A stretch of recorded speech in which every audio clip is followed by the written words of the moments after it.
ஓரி வந்த ஊர் ஆன ஒருவந்தூர், ஒளியும் அருளும் பொங்கும் ஒருவந்தூர் செல்லாண்டியம்மன் தாயின் தெய்வீக வரலாறு. கொல்லிமலையை ஆண்ட கடையெழு வள்ளல் வல்வில் ஓரி ஒரு ஆன்மீக அரசன். நாடு முழுவதும் உள்ள கோயில்களில் ஆடிப்பெருக்கன்று காவிரி நீரை கொண்டு வந்து அபிஷேகம் செய்வது அவரது வழக்கமான பிரம்மாண்ட சடங்கு. ஒரு வருடம் ஆடிப்பெருக்கன்று காவிரி நீர்நிலை வறண்டு போனது.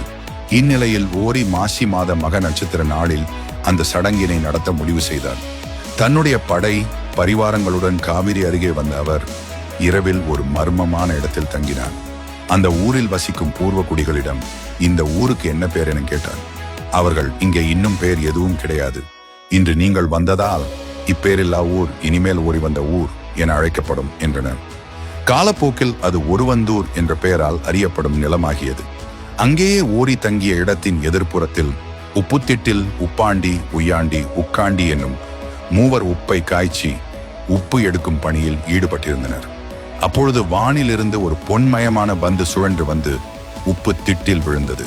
அவர்கள் அதை பெரிதாக கவலைப்படாமல் ஒரு கலயத்தில் போட்டு மூடி வைத்தனர். அந்த பந்தை தேடி ஒரு சிறுமி வந்தாள். அது எனது பந்து என கூறியவள் அதை திருப்பி தர கேட்டாள். ஆனால் கலயத்தினுள் தேடிய போது பந்து பூமிக்குள் புதைந்து விட்டது. அதை எடுக்க முயற்சி செய்த போது அது மேலும் கீழே சென்று கொண்டே இருந்தது.